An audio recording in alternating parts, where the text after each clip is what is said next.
월세도 지금보다 더 불안해질 수 있습니다. 지금 같은 시기를 정책의 틈새를 노리는 게 좀 중요하거든요. 두 개를 둘 다 비과세를 받을 수 있는 거예요. 이 방법은 굉장히 성공할 수 있는 방법이에요.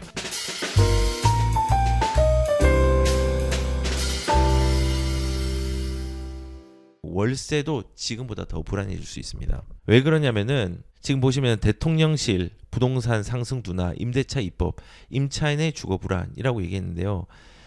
이게 임대차 입법이 지금 이제 거의 끝난 시점이죠. 2020년 7월 달에 시작해서 이제 4년이 지났고 이제 내년 정도 되면은 거의 많은 사람들이 이 4년이 만기가 끝나고 다 돌아옵니다. 내년 내후년까지는.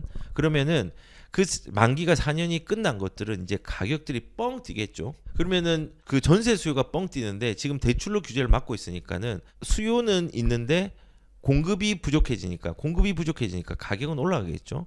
그럼 매매도 지금 막고 있잖아요. 이 전세와 매매를 막으면요 월세로 또 떠밀리는 상황들이 한 번 또 생길 수 있습니다. 근데 전세도 올라가면서 월세로 떠밀릴 거예요. 그리고 지금도 월세가 그 전세에 대한 수요들이 좀 이동한 부분들이 있습니다. 실제로 보면요 서울 아파트 월세가 역대 최고치라고 합니다. 얼만큼 최고치냐? 우선은 좀 좋은 아파트들 보면은 대치, 목동, 학군이 급등했다고 합니다. 음마 아파트 같은 경우도 1년 전하고 지금 현재를 비교해 보면요. 예전에 음마 아파트 76타입 30평짜리죠. 4억 보증금에 월세 60이었던 게 지금은요. 월세가 4억 보증금은 동일한데 110만 원입니다. 엄청나게 많이 늘었죠. 목동도 마찬가지예요. 목동의 대장이 어디예요? 7단지잖아요. 전용 53 소형 평수죠. 요것도 보증금 5천에 130이었는데 지금 보증금 5천에 190입니다. 엄청 올라갔습니다. 급등을 한 거예요. 근데 이런 학군집만 그러냐? 뭐 이건 좀 극단적인 얘기는 하지만요. 주담지 진짜 마포도 이제 월세 1,000만 원. 예, 월세도 많이 지금 극단적인 사례를 보여주긴 한데 비단 마포나 이런 상급지의 이제 학군집만 얘기를 하는 게 아니에요.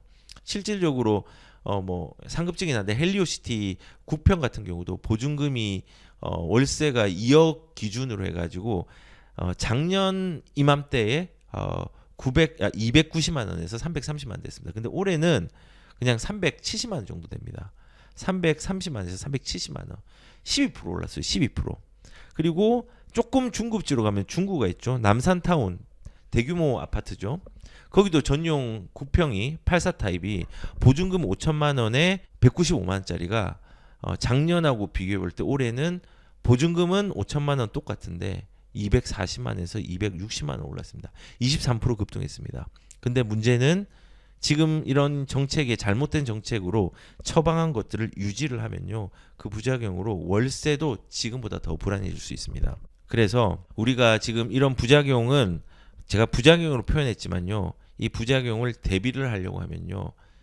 피해자가 누구랬죠? 그냥 집 없이 사는 사람들이 완전 피해자가 됩니다. 집이 없는 사람은 집을 가져가야 되고요.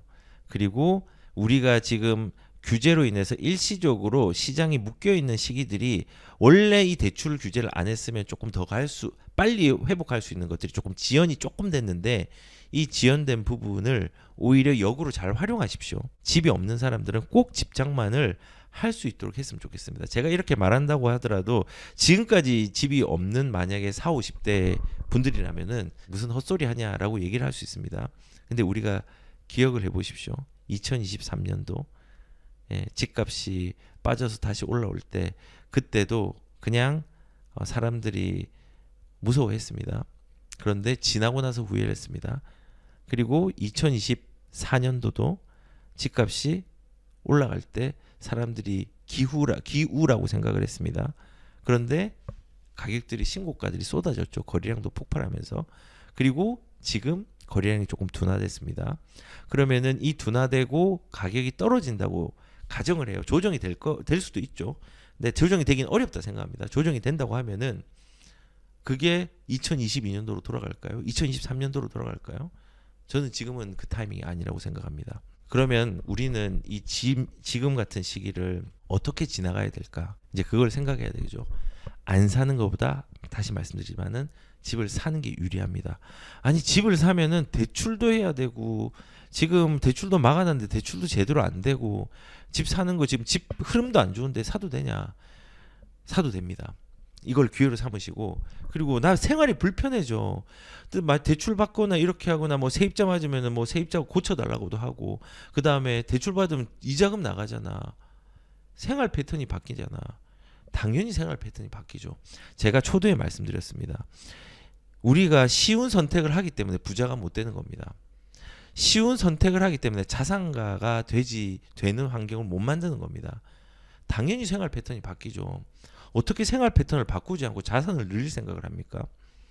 개인적으로는 안 사는 것보다 맞고 유리한데, 내가 불편함을 감내할 수 있는 용기가 없다면은 그냥 그대로 유지하셔도 되지만, 저는 개인적으로 이 불편함을 조금, 생활 패턴을 조금만 바꾸는 불편함을 유지하면요, 10년 뒤 20년 뒤가 불편하지 않은 삶으로 조금은 발돋움할 수 있다고 저는 생각을 합니다. 그래서 저는 이런 방법을 이용했으면 좋겠습니다. 지금 만약에 지금 같은 시기를 어떻게 또 활용을 하냐면요, 첫 번째는 지금 가격들이 많이 오르지 않은 상급지 중에서는 대부분 올랐지만 중급지, 하급지 중에서 입지가 진보를 하거나 좋아야 됩니다. 전제는 그겁니다. 뭐 예를 들어서 포천에 집을 산다, 그거는 반대지만요, 뭐 이제 경기 남부권에 산다, 뭐 이렇게 하면은 경기 남부권에서 수원 위쪽으로 산다, 뭐 그렇게 하면 전 찬성합니다. 그래서 지금은 이런 방법을 이용합니다. 첫 번째가 구축을 사서 인플레이션을 대비하는 방법입니다. 구축이나 이제 경기도나 서울의 하급지, 경기도의 중급지 정도를 사서 인플레이션을 대비하는 겁니다. 향후 전세가가 급등을 하고 매매가가 반응하는 형식으로 좀 뭔가 일어날 건데, 그럴 가능성이 좀 크다고 봅니다. 우리가 파리 대책도 보면은 대출과 종합적인 그 규제였지만요, 딱 한 달 뒤, 두 달 뒤에 가격들이 움직였습니다. 반응을 했습니다. 9.13 대책 이후에 가격들 많이 떨어졌습니다. 그때 하락장을 저도 고생을 했기 때문에 정확히 기억을 합니다. 근데 9.13 대책 때 딱 11개월, 1년 미만으로 가격에 어려움이 있었지만요, 가격이 다시 반응을 했습니다. 노무현 정부 때 정책을 반응을 봐도 이런 그 시장이 안 좋고 난 이후에 반응을 많이 했습니다. 그리고 실질적으로 제가 이걸 자신 있게 얘기할 수 있는 이유가 2017년도 파리 대책 때 사람들이 공포에 떨 때 저는 바로 부동산에 가서 그 다음 달에 등기를 쳤습니다. 9.13 대책 때 한 달, 두 달 뒤에 제가 등기를 쳤습니다. 시장이 안 좋을 때. 그 결과는 어땠을까요? 사람들처럼 안 샀습니다, 그때. 근데 결과는 화려했습니다. 왜냐하면 공포를 샀기 때문에 그렇습니다. 그래서 제가 이제 중저가 구축으로 인플레이션을 대비하라는 건요, 이런 시기일수록 이제 향후에 전세 급등과 매매의 반응이 일어날 가능성이 큽니다. 그렇기 때문에 이 공포를 거꾸로 이용하십시오. 그리고 사람들이 선호하는 얼죽신들 가격 비싸잖아요. 그러면 어디로 수요가 몰릴까요? 이제 구축이거든요. 중저가의 아파트거든요. 여기에 몰리는 걸 맞출 수 없기 때문에 올라가는 시기를 미리 준비하라는 겁니다. 준비하는 건요, 맞추지 못하기 때문에 그런 겁니다. 저도 주식이나 부동산 그렇게 하거든요. 주식도 내가 언제 얼만큼 올라갈지 모르기 때문에 쌀 때 계속 사놓는 거거든요. 저도 부동산 투자자지만은 주식으로 수익을 많이 냈거든요. 뭐 미장으로 냈지만은 그것도 인플레이션이 들어갈 잘 되는 강남의 대장 같은 주식이 뭘까? 그걸 생각하고 싸다고 생각할 때 조금씩 사놨거든요. 그러니까 수익률이 크게 생기더라고요. 그래서 우리는 이걸 이용해야 됩니다. 이걸 이용해야지, 이 어려움을 이용해야지 우리의 자산들이 증가할 수 있습니다. 그리고 이때 구축의 인플레이션을 대비할 때 입주 물량이 많은 중저가 지역을 공략하는 것도 필요합니다. 지금 시기적으로 좋고 입지로 좋고 2024년, 2025년 입주 물량이 조금 있는 지역이 안양, 의왕, 군포 쪽입니다. 군포는 입주 물량이 없어요. 주변에 물량이 많은 거예요. 그리고 향후에 입주 물량이 좀 많아지는 데가 광명입니다. 광명. 입주 물량은 집값을 떨어뜨리는 게 아니냐. 그렇죠. 그러면 우리는 이렇게 사용해야죠. 집값이 조금은 흔들리는 시기에, 전체적으로 흔들리는 시기에 입주 물량까지 겹치면요, 싸게 살 수 있다고 접근을 해야죠. 집값이 떨어지는 게 언제까지 떨어지나요? 입주 물량이 해소되면 다시 올라가는데. 그래서 이런 구축의 인플레이션을 좀 대비하는 방법을 조금 잘 활용을 해보셨으면 좋겠다는 생각이 듭니다. 그리고 두 번째는 뭐냐면은 미래의 호재들을 조금은 잘 이용했으면 좋겠어요.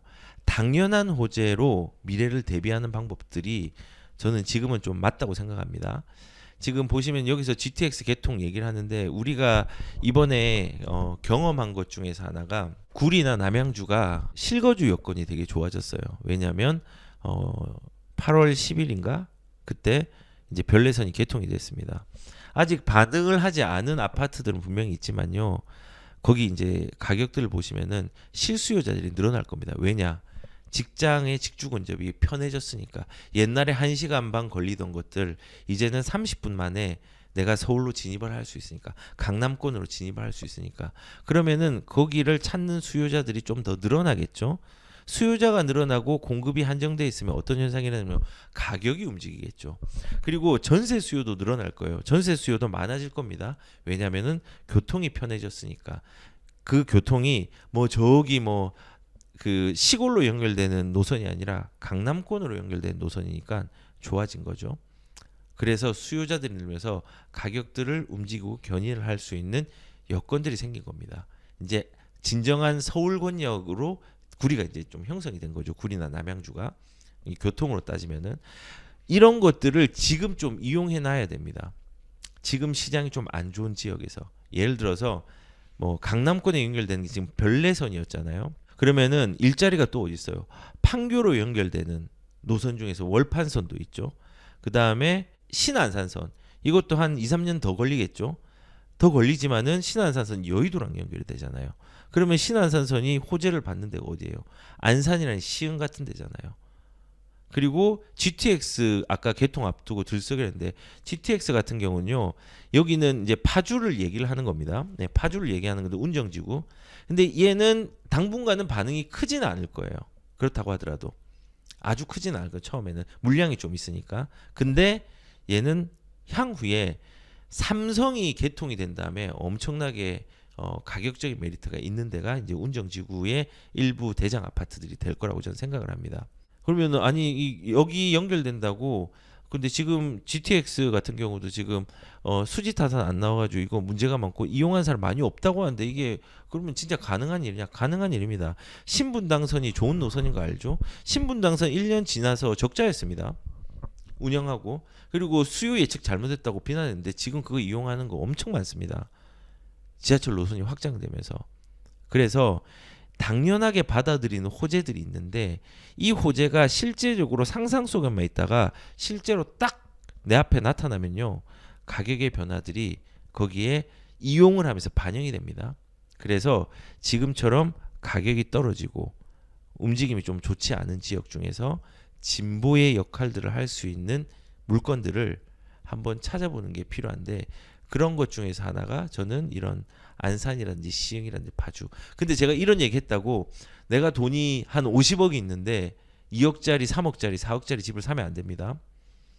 내 형편에 맞는 여건이 된다라고 하면은 그 지역에 담아두고 이제 올라가는 걸 기다리는 것도 당연한 호재를 미래를 대비하는 것도 저는 좋은 어떤 방향성이라고 생각합니다.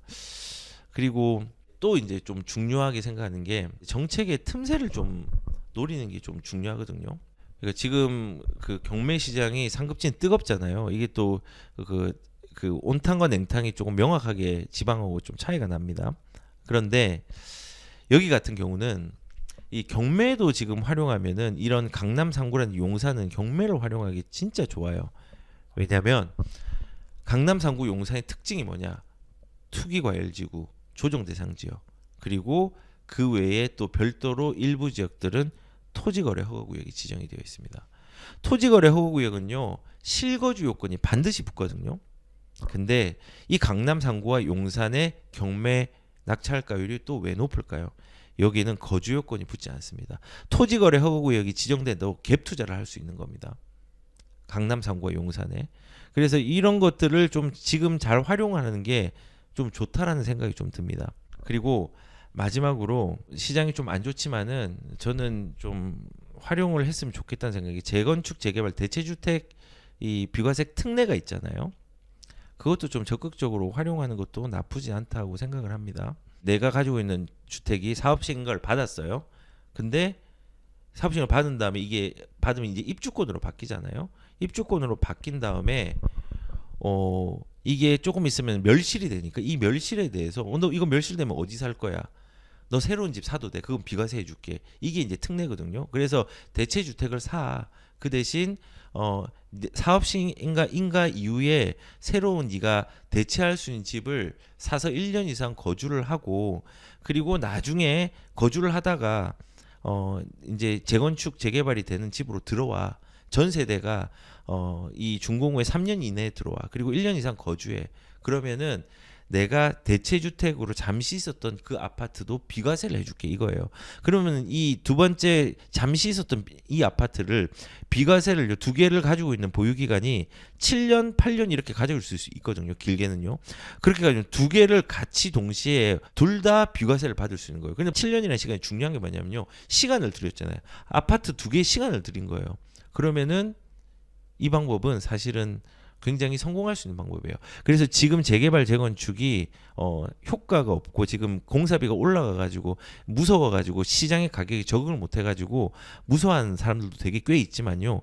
요거를 공격적으로 대체주택을 활용할 수 있는 전략을 가지고 가는 시기로도 저는 좋다고 생각을 합니다. 나중에 제가 뭐 사업 시행 인가를 마친 집 중에서 좋은 물건인지 이런 거는 그래 뭐 한 이번 주 정도에는 멤버십을 한번 얘기를 한번 해볼게요. 좋은 물건들이 꽤 있습니다. 그래서 우선은 이런 그 사업 시행 인가가 이제 득한 후에 이런 대체주택을 사는 것도 되게 좋은 전략 중에 좀 하나라고 생각합니다. 그리고 결국은 이 집이라는 건요 돌고 돌다가 정책들은요 계속 돌고 돌면서 우리가 그걸 활용하는 게 중요합니다.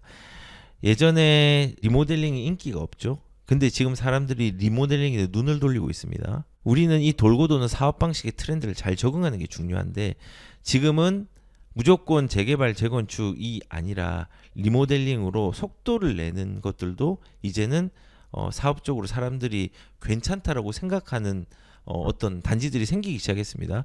용인도 그렇고 수원도 그렇고 리모델링을 많이 한 데가 많죠. 분당도 이미 지금 뭐 이제 느티마을 같은 경우는 지금 공사를 하고 있죠. 네, 공사를 이미 하고 있습니다. 그래서 리모델링에 대한 부분을 역으로 리모델링도 투자의 구축에서 투자의 수요가 될 수 있다는 거예요. 그러면 이 리모델링이 뭐 믿을 수 있냐? 믿을 수 있습니다. 근데 조건은 해제가 된다고 하더라도 리모델링이 해제가 된다고 하더라도 실질적으로 입지 가치가 좋은 곳 예를 들어서 용산에 리모델링 하다가 빠그러졌어요. 잘 안 됐어. 그러면 가격이 일시적으로 빠지지만요. 입지의 가치가 있기 때문에 그대로 올라갑니다. 그런 입지나 위치의 리모델링을 조금 선별한다고 하면은 리모델링도 좋은 투자처가 될 수 있습니다. 그리고 불과 몇 개월 전만 해도 리모델링은 영 이상하다 아니다 여기는 하면 안 된다고 했지만은 이렇게 돌고 도는 겁니다. 왜 돌고 도느냐? 예전에 보면요 이런 게 있었습니다. 정부서 고작 5군데로 리모델링 인기 시들 인기가 없었어요. 불과 1년 반 전만 하더라도 이때 재건축 재개발 안전 진단 완화를 해주고 그때 규제 완화를 하니까 이때는 재건축의 인기가 되게 컸습니다. 근데 재밌는 건 뭐냐면은 예전에 여기 보시면은 재개발 재건축도 인기가 좋잖아요. 지금 조금은 덜 하지만은 예전에 한참 올라갈 때 좋다가 이 긴 시간 동안 정비 사업을 하다 보니까 현금 청산을 해달라는 시기도 있어요. 시장이 너무 안 좋을 때는요. 재건축도 재개발도 인기가 없습니다. 그래서 제발 나 이거 새 아파트 안 가져갈래 현금 청산할래 라고 하는 조합원들도 이 2023년도 기사인데 예전에 2010년대도 있었습니다. 현금 청산 해달라고 한 데가. 그래서 요렇게 재개발이 인기가 좋은 시절이 있고 재건축이 인기가 좋은 시절이 있고 리모델링이 또 돌아오는 시기가 이것들이 계속 돌고 도는데 우리는 중요한 건요. 이러한 그 트렌드들 돌고 도는 사업 방식의 트렌드를 잘 적응해서 물건들을 선별하는 게 중요하다고 생각합니다. 그래서 오히려 리모델링이 인기 없는 시기에 리모델을 사도 되는 시기가 있습니다. 그리고 재개발이 인기 없을 때 재개발을 사도 되는 시기가 있습니다. 그래서 저는 투자는 그리고 부동산의 접근은 남들처럼 행동하지 말고 조금 삐딱하게 행동해야 됩니다. 그 삐딱하게 하는데 용기가 필요하거든요. 남들이 이렇게 대중적으로 다 가는데 나는 좀 따로 가는 느낌이 들어서 소외감도 들고 무섭기도 하고 그렇습니다. 근데 한번 이 시장의 대중과 같이 가는 게 아니라 이 대중과 다르게 생각하면요, 다른 결과가 나온다는 거를 한번 경험을 하면요, 이제는 용기가 생겨서 다른 사람들의 얘기나 여론이나 언론에 휘둘리지 않을 수도 있다고 생각을 합니다. 그래서 이런 트렌드의 방향들도 잘 보고 고민하고 좀 잘 찾아가셔서 시장에 좀 적응을 했으면 좋겠다는 생각이 듭니다.